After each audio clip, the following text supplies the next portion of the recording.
जाविर और सोहा के दरमियान थोड़ी बहुत मोहब्बत पैदा हुई थी कि दूसरी तरफ जुर्का को मालूम हो जाता है कि हैरान जाविर को पसंद करती थी और आज भी उसे हासिल करने के लिए किसी भी हद तक जा सकती है। जुर्का इसी मौके का फायदा उठाते हुए करण से मुलाकात करने का प्लान बनाती है। सबाह का नाश्ता करने के बाद जुर्का अमीर को तैयार करके जिकिया से कहती है, आज मैं अमीर को स्कूल छोड़ने जाऊंगी। ये कई दिनों से होम वर्क नहीं कर रहा, सारा दिन दोस्तों के साथ खेल में मसरूफ रहता है। मैं उसकी टीचर के पास जाकर बात करूंगी, जिस पर जकिया को कोई एतराज नहीं होता। वो जुर्का को पैसे देकर कहती है, घर का राशन खत्म हो गया, वापस आते ही सामान लेती आना। इधर जाविर सोहा के साथ नाश्ता करके ऑफिस चला जाता है। सोहा ने जाविर के साथ शुरू में जो रवैया अख्तियार क्या अब वो अपने किए पर पछता रही होती है। वो सोचती है, मैं कितनी गलत थी। जाविर मुझसे बहुत मोहब्बत करता है लेकिन मैंने उसे कोई अहमियत नहीं दी। मोम ठीक कहती थी जाविर, जैसे जीवन साथी का साथ मलना किसी नामत से कम नहीं। यहां जुर्का अमीर को स्कूल छोड़कर सीधा जाविर के घर आ जाती है। जारा जुर्का को देखकर कहती है, तुम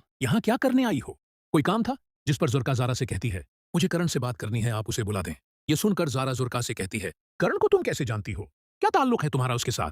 जुर्का के पास कोई जवाब नहीं होता। वो खामोश होकर घर से बाहर निकलती है तो आगे करण अपनी गाड़ी से निकाल रही होती है। जुर्का उसका हाथ पकड़कर कहती है, आप करण हैं?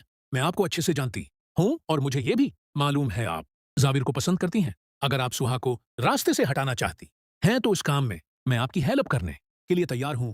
ये सुनकर करण की खुशी कि कोई अंतहा नहीं होती। वो जिस प्लान को कामयाब करने के लिए सहारा ढूंढ रही थी, आखिरकार उसे जुर्का का साथ मिल गया। वो जुर्का को अपनी गाड़ी में बैठाकर रेस्टोरेंट्स ले आती है। खाना खाने के बाद करण जुर्का को पैसे देकर कहती है, ये थोड़ी बहुत रकम अपना घर चलाने के लिए इस्तेमाल करो। जैसे ही सोहा और जाविर अलग हुए, तुम्हें इतनी भारी रकम दूंगी कि जिंदगी भर में किसी चीज की कमी महसूस नहीं होगी। जुर्का पैसों से भरा लिफाफा देखकर हैरान रह जाती है। वो दिल ही दिल में सोचती है कि अगर ये मंसूबा कामयाब हो गया तो इसकी किस्मत बदल सकती है। दूसरी तरफ करण के चेहरे पर एक प्रासरार मुस्कुराहट होती है। वो जानती थी कि जुर्का जैसी औरत को अपने मकसद के लिए इस्तेमाल करना ज्यादा मुश्किल नहीं। करण जुर्का से कहती है, लेकिन याद रखो, ये काम बहुत एहतियात से करना होगा। अगर जाविर या सुहा को जरा भी शक हो गया तो हमारा सारा खेल खत्म हो जाएगा। जुर्का फौरन सिर हिलाकर कहती है, आप फिक्र न करें, मैं ऐसा जाल बिछाऊंगी कि सुहा को खुद भी समझ नहीं आएगा कि उसके साथ क्या हो रहा है। इधर घर में सोहा जाविर के बारे में सोच रही होती है। उसे एहसास होने लगा था कि जाविर की खामोश मोहब्बत कितनी सच्ची और खालिस है।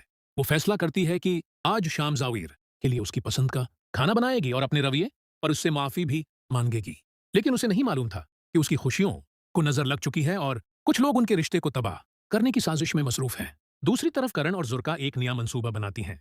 करण कहती है, अगर हमें सोहा और जाविर के दरमियान गलत फहमियां पैदा करनी है तो हमें ऐसा सबूत तैयार करना होगा जिसे देखकर जाविर का